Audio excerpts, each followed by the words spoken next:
بسم الله الرحمن الرحيم وبه نستعين وصلى الله وسلم على نبينا محمد وعلى آله وصحبه أجمعين أما بعد أعوذ بالله من الشيطان الرجيم بسم الله الرحمن الرحيم يا أيها الذين آمنوا كتب عليكم الصيام كما كتب على الذين من قبلكم لعلكم تتقون أياما معدودات إلى آخر الآية حمد و صلاۃ کے بعد عزیزان گرامی،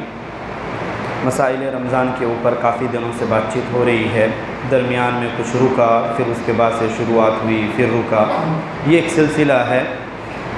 مسائل سمجھنے کے لیے۔ آخری مسائل کی طرف ہم لوگ بات کر رہے تھے زکوٰۃ الفطر کہ ایک انسان کے لیے اس پورا مہینہ ایک انسان روزہ رکھے، اس درمیان کچھ نقصان ہونا یہ ایک فطری چیز ہے، کیونکہ انسان خود کامل نہیں ہے اور ایک ناقص سے کمال کی امید نہیں رکھی جا سکتی۔ تو یہ ہر انسان کے تعلق سے ہے کہ کمی بیشی ان کی زندگی کا حصہ ہے۔ اس کمی کو پورا کرنے کے لیے اللہ تعالیٰ نے اس فطرت کو سمجھ کر کے کچھ ایسے احکام دیے کہ ایک انسان غلطی ہوئی ہے تو اس کی تلافی کی جا سکتی ہے۔ جیسے فرائض ہیں جو انسان کو کرنا ہی کرنا ہے، خواہ وہ نماز کے تعلق سے ہو، صدقات کے تعلق سے ہو، یا روزوں کے تعلق سے ہو، یا دوسرے اذکار اور دعاؤں کے طریقے سے ہو، جو بھی چیز انسان کی ہے ان کے اندر نقص ہونا، کمی ہونا ایک فطری چیز ہے۔ اللہ تعالیٰ اس چیز کو جانتا ہے، اسی لیے کچھ ایسے مواقع رکھے جہاں ایک انسان ان کمی کو پورا کر سکتا ہے دوسرے عمل کے ذریعے سے۔ جیسے نماز کے تعلق سے ہے، اللہ تعالیٰ انسان سے پوچھے گا کہ نماز پڑھے یا نہیں پڑھے، صلیت ولا لا، کہ نماز تم نے پڑھے یا نہیں پڑھے۔ ظاہر سی بات ہے کہ جو جس کیفیت کے ساتھ نماز پڑھنی چاہیے وہ نہیں ہو پائے گا، کتنی بھی ایک انسان کوشش کرے، کچھ نہ کچھ کمی ضرور رہے گی۔ اور یہ مسئلہ نہیں ہے کہ اب اس کی وجہ سے آدمی نماز ہی پڑھنا چھوڑ دے، ایسا نہیں ہے۔ اللہ تعالیٰ نے آپ کی اس کمزوری کو سمجھ میں، اللہ تعالیٰ نے اپنے ذہن میں رکھا ہے کہ اللہ تعالیٰ جان رہا ہے، اس کے علم میں ہے کہ آپ میں کمی واقع ہوگی۔ اسی چیز کو پورے کرنے کے لیے اللہ تعالیٰ نے آپ کے لیے سنتیں ہیں، نفلی ہیں، اللہ تعالیٰ نے وہاں پر ان چیزوں کو رکھا۔ جب انسان کو دیکھا جائے گا کہ فرائض جو نمازیں ہیں وہ کم پڑ رہی ہیں نجات کے لیے،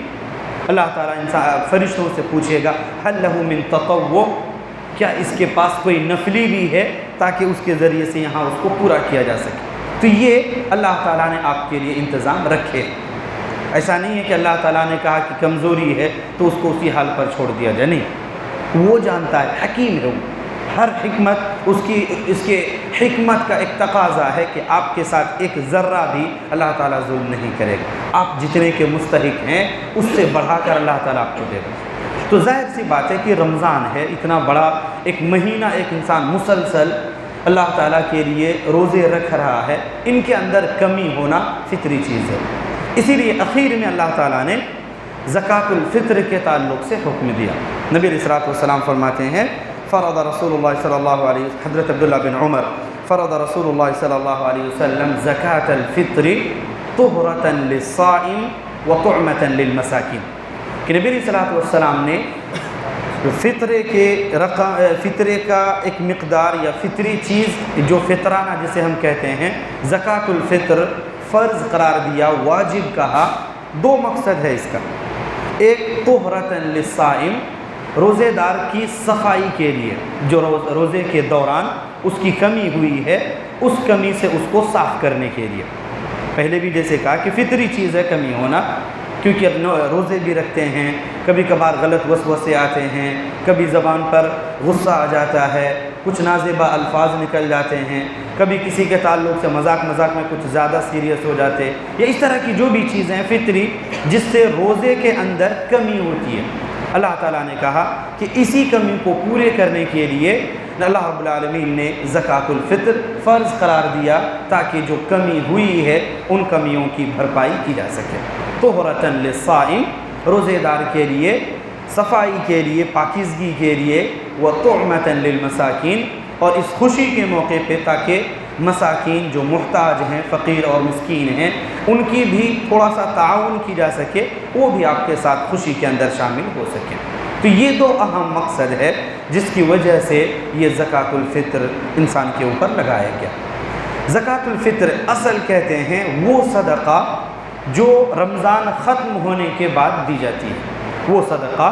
جو رمضان ختم ہونے کے بعد دی جاتی ہے، اسی سے اس کا وقت بھی نکلتا ہے۔ امر رسول اللہ صلی اللہ علیہ وسلم یا وامر بادائها قبل الصلاۃ کہ اللہ رب العالمین نبی علیہ السلام نے اسے ادا کرنے کا حکم دیا نماز سے پہلے۔ یہاں ظہر اثر نہیں ہے،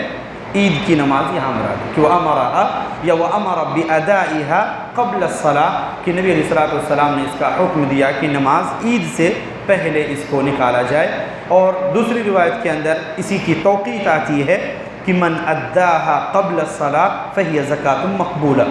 جس نے اس زکوٰۃ کو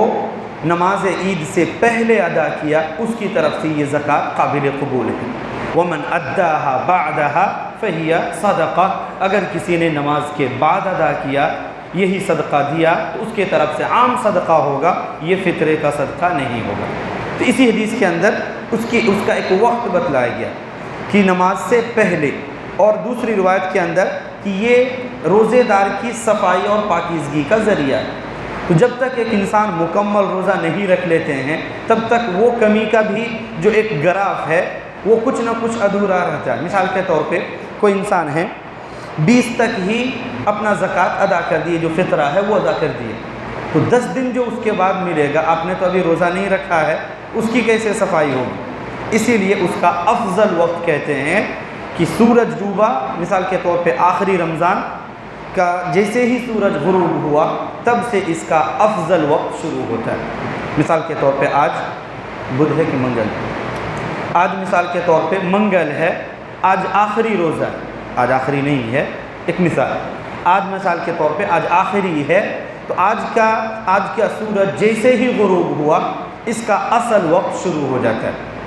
چونکہ آخری رمضان ہے اور کل ہو کر کے عید کی نماز کا وقت ہوگا۔ تو آج کے مغرب سے لے کر کل عید کی نماز پڑھنے تک یہ جو درمیانی وقفہ ہے، اس زکوٰۃ کو اس فطرے کے ادا کرنے کا افضل وقت ہے۔ جائز وقت حضرت عبداللہ بن عمر کا وہ عمل کہ جس میں انہوں نے کہا کہ یوم او یومین، ایک یا دو دن پہلے بھی وہ ادا کرتے تھے، اس طرح سے ان 3 دنوں کے اندر ایک انسان اپنے زکوٰۃ اپنے فطرے کی رقم ادا کر سکتے ہیں جو اس کے اوپر فرض ہوتا ہے فطرہ۔ یہ 3 دن ہیں۔ ایک شکل اسی کے اندر بنتی ہے، کوئی جمعیہ ہے یا کوئی جگہ ایسا ہے جہاں بیت المال کا انتظام ہوتا ہے، بیت المال جہاں تمام لوگوں کو اکٹھا کر کے پھر وہاں سے الگ الگ تقسیمات کیے جاتے ہیں۔ اگر بیت المال کا انتظام ہے تو 5 دن تک ایک انسان کو ٹائم دیا جا سکتا ہے کہ وہ وہاں جمع کرے اور ایک ساتھ یہاں سے جو مساکین ہیں ان تک وہ چیز پہنچائی جا سکے، اور وہ بھی وقت سے پہلے۔ اگر جمع بھی ہو رہا ہے کہیں پہ، خواہ وہ بیت المال ہو یا ایسے ہی کوئی ٹیم ہو جہاں سے لوگ اس طرح کے ٹیم ورک کر رہے ہوں، تو وہاں بھی جمع تو کر سکتے ہیں پہلے، لیکن نکالنا ان کو انہی 3 دن کے اندر ہوگا، انہی 3 دن کے اندر نکالنا ہوگا، اور اس 3 دن کے درمیان اس کو ختم بھی کرنا ہوگا، کیونکہ سامنے والے نے آپ تک تو جمع کر دیا لیکن آپ نے اپنے پاس رکھا اور عید کی نماز کے بعد دے رہے ہیں، تو جنہوں نے دیا ان کی طرف سے وہ ادا ہو جاتا ہے۔ اب یہاں لیٹ کرنے کے مجرم آپ بنیں گے، چونکہ آپ نے وہاں تاخیر کی، ان کی طرف سے ہو جائے گا لیکن اس کا سوال آپ سے کیا جائے گا۔ یہ اس کا وقت ہے، اس کا ہمیشہ خیال رکھنا چاہیے۔ تو اب تک ہم نے صدقۃ الفطر کی تعریف کہتے کس کو ہیں، اور دیا کب جاتا ہے، اس کا ٹائم کیا ہے، ایک افضل وقت اور دوسرا جواز کا ہے، اور تیسری چیز کہ کس پر فرض ہوتا ہے۔ تو اس کے لیے جو حدیث کے الفاظ ہیں، فرض رسول اللہ صلی اللہ علیہ وسلم زکاۃ الفطر علی الکبیر والصغیر والحر والمملوک من المسلمین، جو بھی مسلمان ہیں، خواہ وہ آزاد ہو یا غلام ہو، بچہ ہو یا بڑا ہو، مرد ہو یا عورت ہو، حتیٰ کہ اسی کے اوپر اصلاح کرتے ہوئے کوئی بچے کی ولادت آج ہو رہی ہے، یعنی سورج ڈوبنے کے بعد سے عید سے پہلے اگر کسی کے یہاں پہ بچے کی ولادت ہوتی ہے، اس بچے کی طرف سے بھی فطرے کے اندر یہ فطرہ نکالا جائے گا، اور اس کے لیے بھی ضروری ہے۔ اس کا حکم یہ واجبی زکوٰۃ ہے، جیسے زکوٰۃ سال بھر میں واجب ہوتا ہے، اسی طرح یہ بھی فطرہ واجب ہے۔ جس انسان کے پاس ایک دن کھانے کی مقدار موجود ہو، جو بھی اناج یا جو بھی چیزیں ایک انسان استعمال کرتے ہیں، اگر ایک دن کا سامان ان کے پاس موجود ہے اور اس سے ایکسٹرا ہے تو وہ بھی اپنے طرف سے فطرے کے اندر چیزیں نکالیں گے، گرچہ ہم جو جمع کر رہے ہیں واپس انہی کے پاس آئے گا، لیکن چونکہ وہ اس کے مستحق ہیں، ایک دن کا کھانا یا اس سے زائد ہے تو اس میں سے وہ زکوٰۃ نکالیں گے۔ تو یہ تیسری چیز تھی کہ کن پر یہ واجب ہوتا ہے، کتنا واجب ہوتا ہے، کتنا واجب ہوتا ہے۔ تو احادیث کے اندر صاع کا ایک لفظ آیا ہوا ہے، صاع، صاد الف عین، صاد الف عین، صاع ایک وزن ہے، ایک برتن ہے۔ ایک زمانے میں شاید آپ لوگ بھی استعمال کیے ہوں گے، دھان یا چاول وغیرہ ناپنے کے لیے جو ایک استعمال ہوتا تھا ڈبے قسم کا، اسی طرح کا ایک وزن ہے، ایک برتن ہے جس کی ایک وزن ہوتی ہے۔ الگ الگ جگہ اس کے اعتبار سے، جیسے پانی کا الگ وزن ہوگا، گیہوں کا الگ وزن ہوگا، یا اسی طرح سے چاول کا الگ وزن ہوگا، جو کا الگ وزن ہوگا، تو جو سامان ہے اس کے حساب سے ان کے وزن کے اندر فرق ہوتا ہے۔ اسی لیے کہیں دیکھے ہوں گے کہ کوئی کہتے ہیں ایک صاع کا وزن تقریباً 1.5 کلو ہے، کہیں پڑھے ہوں گے آپ لوگ یا سنے ہوں گے، اور کہیں پر پڑھے ہوں گے کہ ایک صاع کا وزن تقریباً 2 کلو 700 گرام ہے، کہیں پڑھے ہوں گے 1 کلو 400 گرام۔ تو جو جس وزن کو جو چیز وزن کر رہے ہیں اس کے اعتبار سے اس کے اندر فرق ہوتا ہے۔ لیکن اکثر شیخ ابن عثیمین، شیخ ابن باز اور موجودہ زمانے میں شیخ صالح فوزان اور شیخ دکتور سعد فصلان یا اس طرح کے جو بھی معاصر علماء کرام ہیں، اس کا ایک وزن رکھے ہیں، کہتے ہیں کہ تقریباً فکس تو نہیں ہے، ایک اندازہ ہے کہ 2 کلو 700 گرام ایک انسان کو نکالنا ہوتا ہے، 2 کلو 700 گرام اس کا ایک وزن ہے، ایک صاع نکالنا ہے۔ کیا کیا چیزیں نکالنی ہیں؟ احادیث کے اندر جتنی بھی ہیں تقریباً سبھی اناج کی شکلوں میں ہیں، خواہ وہ کھجور ہو، منقع ہو، یا اس طرح سے کشمش ہو، یا پھر جو ہو، گیہوں ہو، اس طرح کے جو بھی چیزیں ان کے استعمال میں تھیں، ان کے جو بھی روزمرہ کے استعمال کے کھانے پینے کی چیزیں استعمال ہوتی تھیں، انہی میں سے ان کو نکالنے کا حکم بھی دیا گیا اور وہ نکالتے بھی تھے۔ کچھ تفصیلات انشاءاللہ کل آئیں گے، ابھی انہی کے اوپر اسی مسئلے کو تھوڑا سا رکھتے ہیں کہ ایک صاع نکالنا ہے، کس کس میں سے نکالنا ہے، کیا تفصیلات ہیں، انشاءاللہ کل اس پر گفتگو کریں گے۔ اللہ تعالیٰ سے دعا کریں اور ہم تمام لوگوں کو دین صحیح سمجھنے اور ان کے مطابق عمل کی توفیق عطا فرمائے۔ العالمین بشری لفظوں کو معاف فرمائے، ہماری طرف سے خطاؤں کو معاف فرمائے، نیکیاں اور حسنات قبول فرمائے۔ آمین۔ اقول قولی ھذا واستغفر اللہ لی ولکم ولسائر المسلمین واستغفروہ من کل ذنب انہ هو الغفور الرحیم۔